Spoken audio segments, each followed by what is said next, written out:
नमस्कार दोस्तों, मैं सिद्धांत। ओलंपिक स्टडी में आपका बहुत बहुत स्वागत है। दोस्तों, आपको पता होगा कि 17 तारीख को यूपी पेट का एडमिट कार्ड आ चुका है और बहुत लोगों ने डाउनलोड कर लिया है। लेकिन क्या आपको पता है कि एडमिट कार्ड आने पे इस बार छात्रों में उतनी खुशी नहीं है जितनी कि होनी चाहिए। आपको पता है कि लाखों अभ्यर्थी किसी कारणवश एग्ज़ाम शायद छोड़ दें या फिर उनको देने ही नहीं दिया जा रहा है। जैसा कि आपको पता है कि 24 तारीख डेट दिया गया है और 24 तारीख को सीजीएल प्री का जो एग्ज़ाम है वो भी कंडक्ट हो रहा है और दोनों एग्ज़ाम कहीं ना कहीं ओवरलैप होंगे। तो आपको पता होगा कि दोनों का एडमिट कार्ड और दोनों का शेड्यूल एक ही टाइम पे जिनका एग्ज़ाम पढ़ रहा होगा वो एग्ज़ाम एक ही दे पाएंगे, दोनों एग्ज़ाम नहीं दे पाएंगे। दोस्तों, अब आप बताइए कि अगर एक एडमिट कार्ड लेके बच्चा गया एग्ज़ाम देने और उसी टाइम पे उसी समय पे दूसरा एग्ज़ाम भी है उसका, तो वो दोनों एग्ज़ाम एक साथ में कैसे दे सकता है? पहली बात ये है, पहला क्वेश्चन ये है। और दूसरा क्वेश्चन ये आ रहा है कि क्या ये उसके मौलिक अधिकारों का हनन नहीं हो रहा है?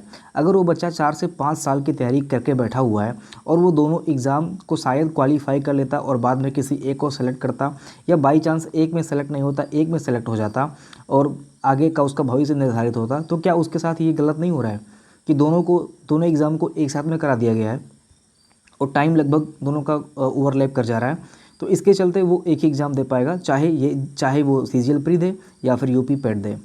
अगर एग्ज़ाम देने के बाद में वही बच्चा एडमिट कार्ड और दोनों का टाइमिंग जो सेम है वही एडमिट कार्ड लेके हाई कोर्ट जाता है और वो हाई कोर्ट से रिक्वेस्ट करता है कि सर मेरी ये बात सुनी जाए, और क्या ये मेरे मौलिक अधिकारों का हनन नहीं हो रहा है कि मुझे एक टाइम पे दोनों एग्ज़ाम का शेड्यूल देखने को मिल रहा है? जबकि 20 तारीख के बाद में अगर यूपी पेट पोस्टपोन हुआ था, 24 तारीख की गई थी, वो 26 तारीख या फिर 28 तारीख भी की जा सकती थी। लेकिन सरकार की ऐसी क्या मंशा है कि 24 तारीख को ही डेट दिया गया, जबकि उसको पता है कि सीजीएल प्री का एग्ज़ाम 24 तारीख को ऑलरेडी फिक्स है? तो ये चीज़ क्या वो हाई कोर्ट में जज साहब के सामने या फिर रिट वगैरह दायर नहीं कर सकता है? ये चीज़ें होनी तय है, क्योंकि अगर किसी बच्चे का सीजीएल प्री अच्छा नहीं जाएगा, उसको लगेगा कि हाँ, उसको उसका शायद प्री क्लियर नहीं होगा और उसी के चलते वो यूपी पेट भी नहीं बैठ पाया है, या यूपी पेट उसका अच्छा नहीं हुआ उसके चलते वो प्री में नहीं बैठ पाया है, तो कहीं ना कहीं वो बच्चा तो हाई कोर्ट में जाना ही जाना है, उसका निश्चित है। क्योंकि वो already UP triple S C आयोग के पास जा चुका है और आयोग से उसने रिक्वेस्ट किया है कि सर प्लीज़ डेट अपना जो है वो उसको 1-2 दिन, जस्ट 1-2 दिन आप पोस्टपोन कर लीजिए, आगे बढ़ा दीजिए। लेकिन यूपी ट्रिपल एस सी आयोग उनकी सुनने के लिए राज़ी नहीं है।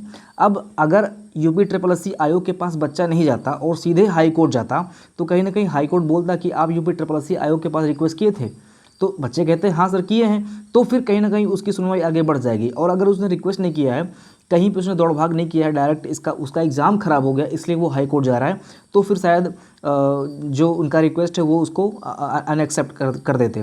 लेकिन चूंकि सारा का सारा प्रोसीजर हो चुका है, वो बच्चा high court UP triple S C आयोग पे गया, उसने रिक्वेस्ट की लेकिन कुछ नहीं हुआ, सो हाई कोर्ट में उसकी सुनवाई हो सकती है।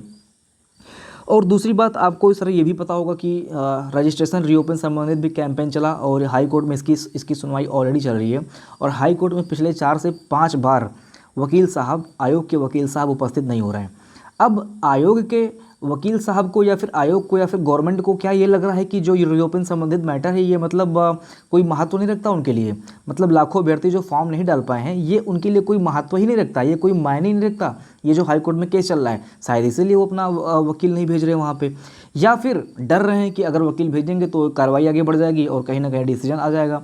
अच्छा, 3 से 4 बार अगर वकील साहब हाई कोर्ट में नहीं जा पाए हैं और ये चौथी बार है लगभग, ठीक है, तो 18 तारीख को अगर इस बार भी आयोग का वकील उपस्थित नहीं हो रहा है तो जज स्वविवेक से फैसला दे सकता है, क्योंकि जज के पास बस डेट बढ़ाने के अलावा और भी केस उसको देखने रहते हैं। और कहीं ना कहीं जज को भी ये समझ में आएगा और रीओपन संबंधित, रजिस्ट्रेशन संबंधित अगर उसको बातें समझ में आ जाएगी कि हाँ लाखों अभ्यर्थी वास्तव में छूट गए हैं और उन्होंने फैसला इनके पक्ष में दे दिया, तो भी कहीं ना कहीं एग्ज़ाम फंस जाएगा। तो एग्ज़ाम का फंसना सीजीएल प्री वाले जो कैंडिडेट हैं उनसे भी तय है। इसके बाद में जो रीओपन रजिस्ट्रेशन संबंधित मैटर है, अगर जज को लगेगा कि हाँ ये वकील उपस्थित नहीं हो रहे हैं क्योंकि उनको पता है गलती उनकी है, तो भी फैसला इनके पक्ष में सुना सकते हैं, तो भी एग्ज़ाम जो है वो फंस सकता है। साथियों, मैं एक बात स्पष्ट कर देना चाहता हूँ कि मैं यहाँ पे एग्ज़ाम को ना करवाने के मोड में नहीं हूँ, या फिर मैं वीडियो इसलिए नहीं बना रहा हूँ, या फिर मैं वीडियो इसलिए बना रहा हूँ कि एग्ज़ाम हो ही ना। मैं चाहता हूँ कि ये एग्ज़ाम अगस्त मंथ में ही हो, लेकिन जिन बच्चों के साथ अन्याय हो रहा है, जो बच्चे इस एग्ज़ाम से वंचित रह जा रहे हैं, ये उनके साथ जो न्याय नहीं हो रहा है, ये चीज़ें सही नहीं है। मैं चाहता हूँ कि एग्ज़ाम इसी मंथ में हो, लेकिन जो इलाहाबाद से जो निर्णय आएगा वो भी चीज़ें फॉलो हों, और सीजीएल प्री का जिनका एग्ज़ाम ओवरलैप हो रहा है वो भी एग्ज़ाम देने पाए और पूर्ण स्वतंत्रता के साथ देने पाएँ, किसी बाउंडेशन में या फिर किसी टेंशन में ना एग्ज़ाम दें। ये चीज़ें सही होनी चाहिए। और आपको पता होगा कि ये चीज़ें आखिर में एग्ज़ाम जो हो रहा है उसके पीछे किसकी मनमानी है। आपको पता होगा कि ये गवर्नमेंट की मनमानी है। चुनाव है, चुनावी हवा को रंग देने के लिए सारी चीज़ें फास्ट मोड में हो रही हैं, लेकिन ये एक ऐसा चक्रव्यूह बन जा रहा है कि इस चक्रव्यूह में सरकार खुद फंसती चली जा रही है, और कहीं ना कहीं वो बाद में ऐसी फंस जाएगी कि एग्ज़ाम को उनको शायद कैंसिल करना पड़ जाए, या फिर अगले मंथ में एग्ज़ाम हो, ऐसा भी हो सकता है। तो वास्तव में जस्ट एक दिन के डिले करने से अगर प्री का मैटर सॉल्व हो जाता है, सीजीएल का मैटर सॉल्व हो जाता है, और एक दिन के वेट करने से और वकील भेजने से जस्ट जो रजिस्ट्रेशन रीओपन संबंधित है वो मैटर सॉल्व हो जा रहा है। छोटे छोटे 2 स्टेप हैं, लेकिन गवर्नमेंट इसको सुनने के लिए राज़ी नहीं है, क्योंकि उसको लग रहा है कि शायद उसकी जो मनमानी है वो चलने नहीं पाएगी इसके बाद में। लेकिन दोस्तों देखते हैं, आज के दिन फैसला आना है, और ये वीडियो मॉर्निंग में अपलोड कर रहा हूँ, शाम तक देखते हैं क्या फैसला आता है। जो भी फैसला आएगा मैं आपको अपडेट कर दूंगा। यूपी पेट, रेलवे एनटीपीसी, ग्रुप डी से संबंधित जो भी अपडेट होते हैं हम उसको इस चैनल पर प्रोवाइड कराने की कोशिश करते हैं, पहले और जेन्युइन अपडेट प्रोवाइड कराने की कोशिश करते हैं। अगर आप चैनल पर नए हैं तो प्लीज़ रिक्वेस्ट है आप लोगों से, चैनल से अभी के भी जुड़ जाइए। मिलते हैं अगली वीडियो में। जय हिंद।